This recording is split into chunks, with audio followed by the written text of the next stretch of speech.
Assalamualaikum everyone. I'm Khadija Ali from Success Coaching Classes. Today we are going to start Principles of Management. Here is Principles of Management Part 7. Principles of Scientific Management. इसमें है Replacement of Old Thumb Method. Scientific management demands scientific selection and training of workers. It is a management based on cooperation between labor and management. This approach aims at maximum output. Scientific management leads equal division of responsibilities. अब हम आगे इसका explanation देखते हैं. चलिए अब हम आगे देखते हैं. आगे है replacement of old rule of thumb method. इसमें है scientific investigation should be used for taking managerial decisions instead of rule of thumb. इसका मतलब ये है कि जो साइंटिफिक इन्वेस्टिगेशन होता है वो काहे के लिए इस्तेमाल होता है, वो काहे के लिए इस्तेमाल होना चाहिए, वो इसके लिए इस्तेमाल होना चाहिए मैनेजरियल डिसीजंस लेने के लिए instead of rule of thumb. जो रूल ऑफ थंब है उसकी जगह पे हमें मैनेजरियल डिसीजंस लेने के लिए उसका इस्तेमाल करना चाहिए. फिर आगे है under scientific management decisions are made on the basis of facts as developed by the application of scientific method to the problem concerned. इसका मतलब ये है कि हमारा जो साइंटिफिक मैनेजमेंट है उसके अंडर में क्या होता है, उसके अंडर में जो डिसीजंस लिए जाते हैं ना वो बेस्ड होते हैं, वो डिसीजंस जो होते हैं वो काय पे मेड होते हैं, वो इस पे बनाए जाते हैं basis of facts as developed by the application. जो हमारे फैक्ट्स है उसके जो बेसिस है ना, बेसिस ऑफ फैक्ट्स उसमें होते हैं ये सब जो कि, और ये सब जो फैक्ट्स हैं वो कैसे डेवलप होते हैं, वो फैक्ट्स डेवलप होते हैं एप्लीकेशन ऑफ साइंटिफिक मेथड के अंडर में. मतलब ये जो है फैक्ट्स वो डेवलप होते हैं एप्लीकेशन ऑफ साइंटिफिक मेथड से, develop by the application of scientific method to the problem concern. इसका मतलब ये है कि हम जो डिसीजंस ले रहे होते हैं वो बेस होते हैं फैक्ट्स के, जो कि डेवलप होते हैं एप्लीकेशन से साइंटिफिक मेथड की, जो कि हमारे प्रॉब्लम कंसर्न से होती है. जो हमारी प्रॉब्लम है उससे रिलेटेड जो हमारा साइंटिफिक मेथड रहता है ये उस चीज़ से रिलेट होती है. फिर हमारा दूसरा पॉइंट है scientific management demands scientific selection and training of workers. जो हमारा साइंटिफिक मैनेजमेंट है वो क्या डिमांड करता है, वो साइंटिफिक सिलेक्शन को डिमांड करता है, साइंटिफिक सिलेक्शन और ट्रेनिंग वर्कर्स की. इसमें दिया हुआ है the procedure for selection of workers should be designed scientifically. मतलब हमारा जो प्रोसीजर होता है ना, जिस प्रोसीजर से हम वर्कर्स का सिलेक्शन देखते हैं वो प्रोसीजर हमारा डिज़ाइन करा होना चाहिए साइंटिफिकली. फिर है the errors committed at the time of selection में prove to be costly later on. इसका मतलब ये है कि जो एरर्स आते रहते हैं ना टाइम ऑफ सिलेक्शन पे, जब हम हमारे वर्कर्स को सिलेक्ट कर रहे होते हैं उस टाइम पे जो भी हमें एरर्स आ रहे होते हैं तो उनसे क्या होता है वो हमें बाद में बहुत ज़्यादा कॉस्टली होते हैं हमारे लिए. फिर if we do not have right workers on the right job the efficiency of the organisation will be reduced.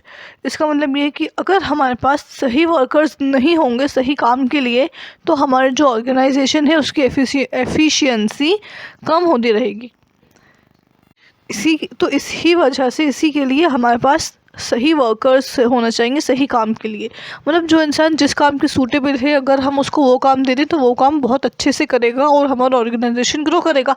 अगर बाय चांस वो इंसान वो काम नहीं कर पाता है और हमने उसको काम दे दिया जो काम वो सही से नहीं कर पा रहा है तो हमारे ऑर्गेनाइजेशन की एफिशिएंसी कम होती रहेगी. चलिए अब हम आगे देखते हैं. आगे है it is a management based on cooperation between labour and management. इसमें है there should be cooperation between the management and the workers. यहाँ पे कोऑपरेशन होना चाहिए मैनेजमेंट और वर्कर्स के बीच में. This requires changes of mental attitude of the workers and the management towards each other. इससे क्या होता है, इससे जो मैनेजमेंट वर्कर्स हैं उनका जो मेंटल एटीट्यूड है एक दूसरे के लिए वो बदल जाता है. अगर लोगों का आपस में कोऑपरेशन होगा तो लोगों का मेंटल एटीट्यूड एक दूसरे के लिए बदलेगा, नहीं तो फिर मेंटल एटीट्यूड नहीं बदल पाएगा। इसमें दिया हुआ है Taylor called it mental revolution. जो टेलर है उन्होंने इस चीज़ को मेंटल रिवॉल्यूशन भी बोला है। फिर है when this mental revolution take place workers and managements turn their attention towards increasing profit. इसका मतलब ये है कि जब भी मेंटल रिवॉल्यूशन आता है तो इससे क्या होता है, इससे जो वर्कर्स हैं और मैनेजमेंट है वो क्या करते हैं, वो अपना जो अटेंशन है ना वो प्रॉफिट इंक्रीज़ करने में लगा देते हैं। अगर आपस में कोऑपरेशन होगा, लोग एक दूसरे को समझेंगे, मैनेजमेंट वर्कर्स को समझेंगे, वर्कर्स मैनेजमेंट को समझेंगे, तो ये लोग क्या करेंगे, अपना पूरा ध्यान, अपना पूरा एफर्ट जो है वो सिर्फ ऑर्गेनाइजेशन के प्रॉफिट के लिए लगा देंगे।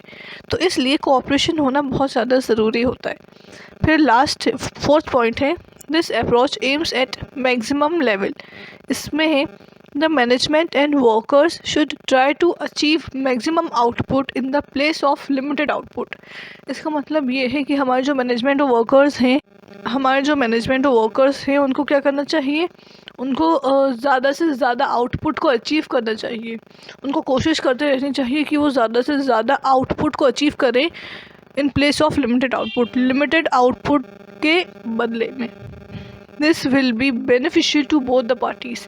इसकी वजह से दोनों ही पार्टीज़ को बहुत ज़्यादा फ़ायदा होगा।